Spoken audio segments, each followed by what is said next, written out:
All right. Baseball Zoom. How you doing, Tommy Curran? I'm doing good. How are you? All right. No, this is neat, and I think I don't know where to start. I mean, I got to thank your dad, Rob. I mean, you were there. Tell people where we met for the first time.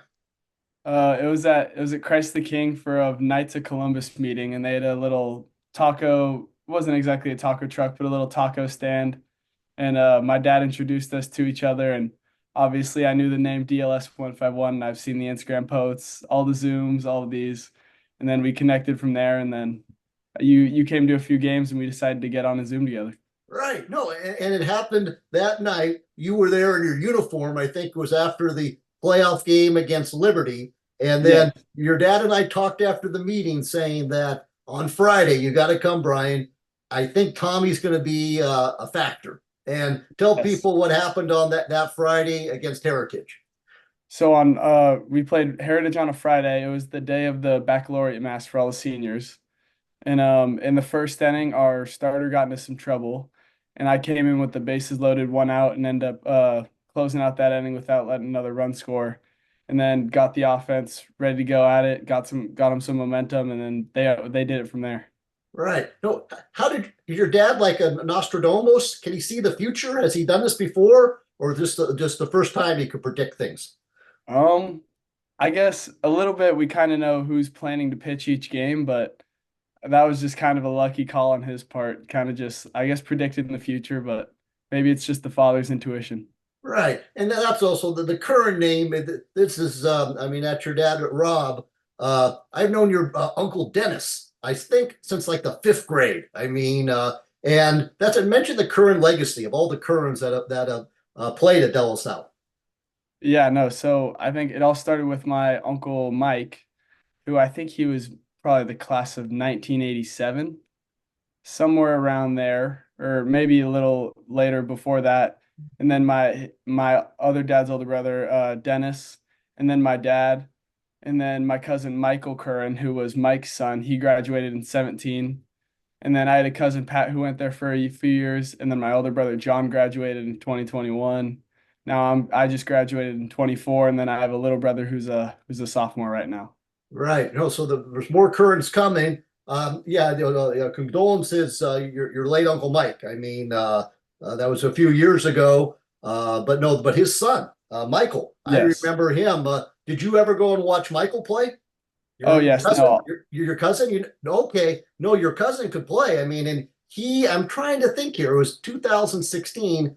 Yeah, no, I remember meeting him, Armani Smith, a lot of guys back there. And so that's where it all started. And now it's on to you. And now this is probably where I could be most helpful. Maybe put a pitch out there to college coaches because you're available. You're out of high school eligibility. You have Yes. graduated. I'll also tell people that Friday against Heritage, you had to hustle out there to the baccalaureate mass. Yep. Yeah. All of the seniors and including one sophomore because he's a little brother of a senior. We all headed over to the Hoffman, did the baccalaureate mass. Everyone was in their liturgy attire except for us. We were in our the white hat, green jersey, and the white pants. Hats off for mass though. And we went and it was pretty cool. I think one of our teammates, Trent, he even presented the gifts in his uniform, which is pretty special. No, no, I've seen it's fascinating. There's great photos of that where there's eight people sitting there, suits and ties, and then there's baseball players. But in Yep. fact, the game I think was moved up. It was supposed to be maybe like a 5 o'clock start, and it was moved up for that reason. And yeah, so that was a special day. But no, tell college. I mean, you can start, you could long relieve. You're a closer. Tell college coaches about your game. Yeah, one thing I like to kind of credit myself as being is like flexible. I just like to help out the team in whatever way I can. So at some points throughout the year in 3 game weeks, I was getting starts. Other times I was getting called to in the pen in maybe the first, maybe the fourth, maybe even the seventh inning as it kind of was later on when I was closing out some games in the playoffs. But I just credit myself on being flexible and trying to help the team whichever way I can. And I think sometimes I can't remember things. Are you Metallica when you come in, or is that another teammate? Who plays what song do you play? I'm for whom the bell tolls. Yes, That's the that's first song. Yeah. Metallica. Yep. Did your dad tell you about that? How do you know about Metallica? Um, I don't. Metallica is just a pretty big name. I don't know if it was necessarily my dad because he's not. He likes Metallica, but it's not. He's a little more country, but he likes listening to a little more country. But it's I just kind of.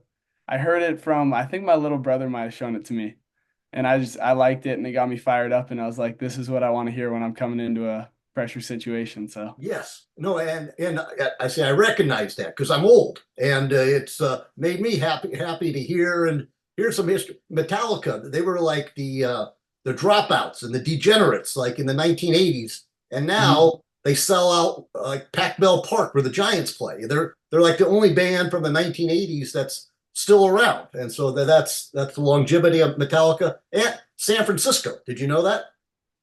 Yes, yeah, no, Yeah. I knew they did have some Bay Area ties and some local roots. Right. No, so that's good. And yeah, so what, you graduate if you're going to college, the college coaches, do you have good grades?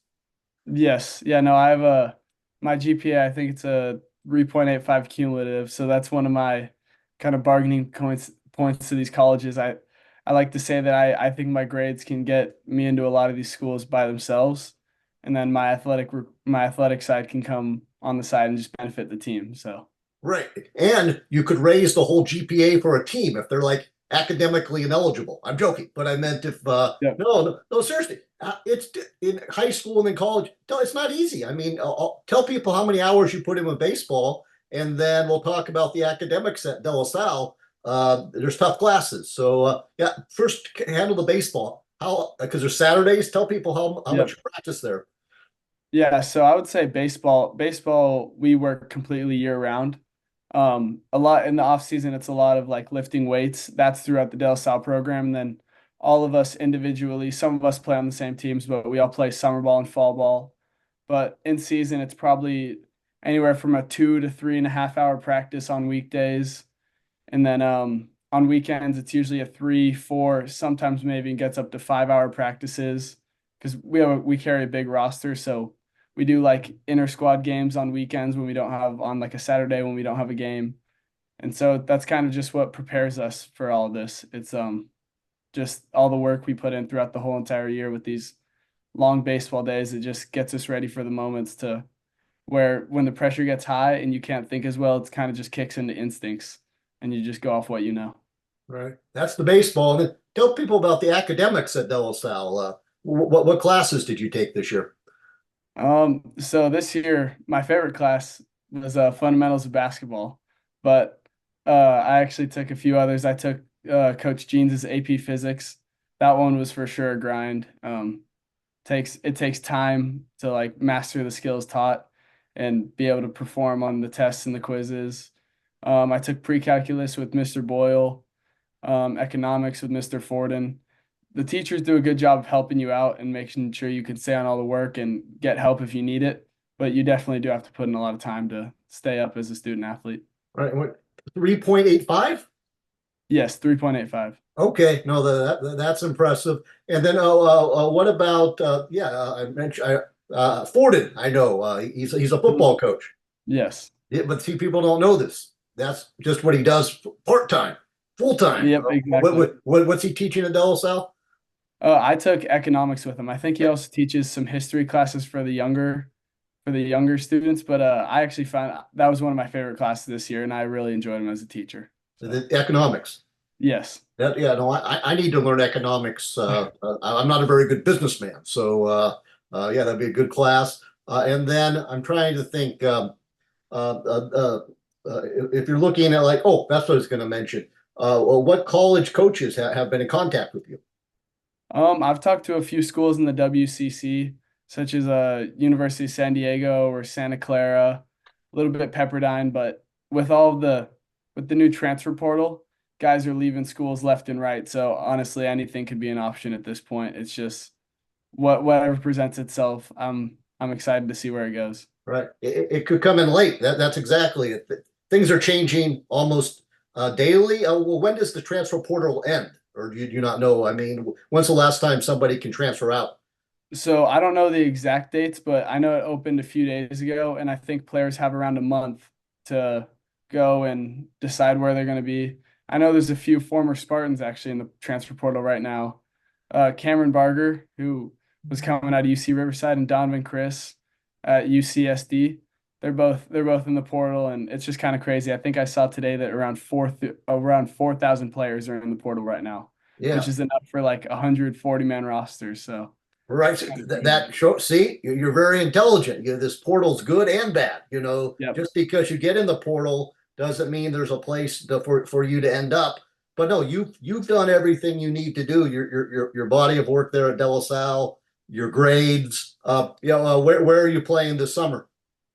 I'm playing for the West Coast Kings. They're kind of a local team. They play all the teams around here, so it's nice, it's easy, and it gets you some good work in. Right. Maybe you don't have to travel to Fresno. Yeah. I don't know. No, Hopefully. but no, that's it. So if we call it, oh, then mention Jeans. What have you learned from Coach Jeans? He's a great coach. He's really good at keeping us like on task and kind of just like motivated throughout the whole year. Obviously, he's been through it with all of his success. I think he's seven NCSs or yeah, six, seven, somewhere around seven NCSs, two NorCal titles, plenty of winning streaks. It's just he for sure knows what he's doing, and he keeps the guys motivated and like really knows how to coach a good baseball game, and you can tell through his experience. Right. I don't know. I hope you remember this. There was one playoff game. There was a double steal, and one of the steals was at home. Do you remember that, or which game was that? Or Let's see. I know in our senior game this year when the seniors played the underclassmen, we won on a steal home, but I okay. can't remember a steal of home. Was it a straight steal of home or kind of a No, pass no, it play? was somehow it was late. It was Gene was on third coaching, and then the runner broke from first to second, and then the catcher threw to second base to Oh, try. yep. That was Yeah. one of the playoff games, and I talked to Jeans afterwards. That's something he saw. He saw maybe the pitcher was a little slow or whatever. He saw there could be an advantage got in there. So that's what. Yeah, Jeans doesn't miss anything. Yeah, Yeah, exactly. That's no, part of the execution we go through with the runner on first, kind of being a little decoy runner, and then the guy on third can sneak into the plate and we get a run. So, yeah. that was the play. So Yep. and it was a playoff game. And so maybe how about this the playoff game against College Park? Your Pleasant Hill, your Christ the King. You must have known Yep. some of those guys.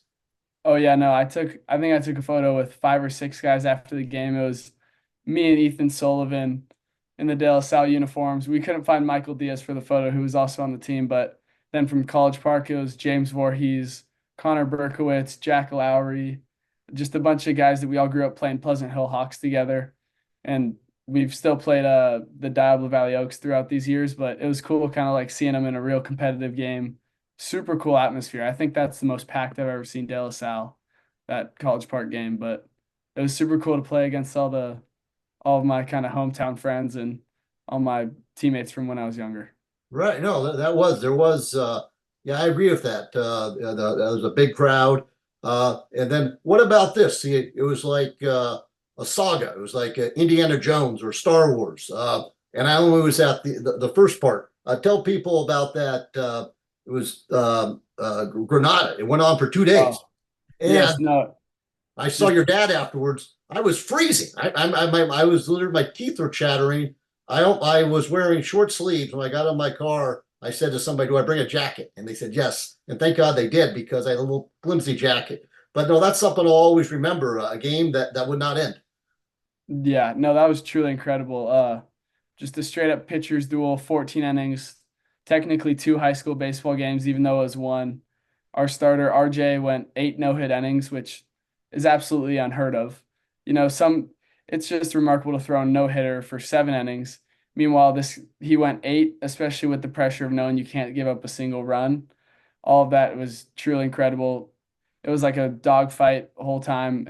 Sadly, they got the better of us, but it was a battle in the 14 innings, 2 days, Friday to Saturday. It was truly a grind, but came up a little short, but it was Yeah. a it's great to know I was a part of it. No, absolutely. I mean, it's something, it's probably frustrating not to win, but it's, something you always remember. And no, it's truly probably maybe one of the greatest high school games ever played around here. And I almost didn't go. I was thinking, do I want to drive? You said, you have to go. You're on the team. And I'm thinking, do Yep. I want to drive to Monte Vista? And I was on the fence, and I'm glad I did. And because it's something that I'll always remember. Oh, what's this? What will you always remember about playing for De La Salle? It's got to just be being around my teammates with all my friends and help mentoring the younger guys, trying to get them prepared for their years to come, and just kind of like the stuff that almost the fans don't see, like the times of practice when it's super hot outside and everyone's kind of dragging, but you're dragging through it together. And you're making it's just those like little like 10-second snippets that like where you're just messing around with your friends. Those really stick with you and kind of is what you remember rather than the actual base aspect of it. But it's just the memories you make with your brothers and throughout the brotherhood. Wow, that's a great answer. It's the small things. Yeah, exactly. Wow, no, that's fantastic. What about a memory there at De La Salle that's not baseball? That's like school or something. I'll have to think on this one. Give me a quick second. Oh yeah, take your time. Um, It's like a 40-minute Zoom if necessary. Alrighty. I've got to just say like in the Hoffman with all your buddies, just having the teachers walk by and kind of saying hi to the teachers, interacting with them a little bit, but kind of like just being with your group of guys at the table, talking about whatever, and then we kind of had like a so our friend group was at a table like towards the back, and then the table right next to us was another friend group of seniors, and it's kind of close because we like our two tables would talk and we bonded over that. So just kind of like exactly the small things. It's a little cliche, but that's truly how I felt my time was at De La Salle. That's great. They should do a commercial of you. Tommy Curran talks about the small things, and no, that's great. What about your teammates there? Some of the people you bonded with on the team. Who are they? Well, specifically, me and RJ have something going. We're two of the left-handed pitchers, and we have the same glove, and it's like a Clayton Kershaw model. And one of the biggest, like, we bonded over just calling it the Kershaw. Like, no better glove to have. It all started way back when he flew out for a tournament in Arizona in the off season, and the airport lost his bag. And me being the only lefty on the team, he used my glove and my cleats. And ever since then, it's just and then he needed a new glove, so he ended up buying the same one. And that's just been something we bonded over. The Kershaw glove, it's a black A2000 with some yellow writing on it. Super normal glove, but both of us have it, and that's one of the things we bonded over.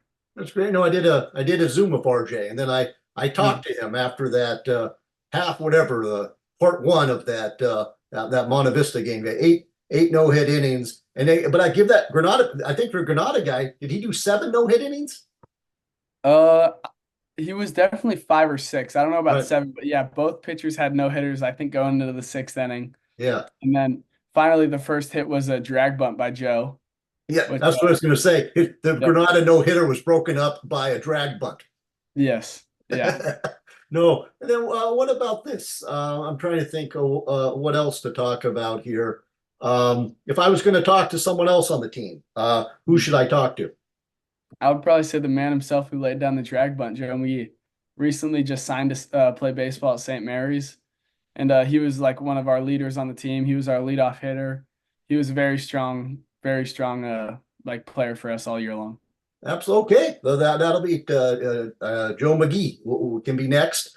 And then I'm trying to think, is there anything I've forgotten or anything that you'd like to add, Tommy?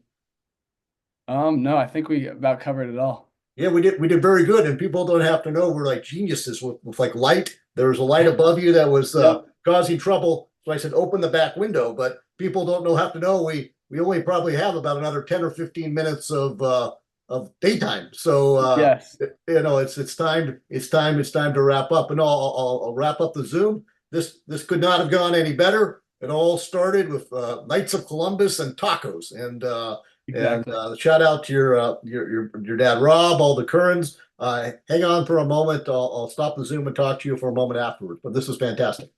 Sounds good. Thank you.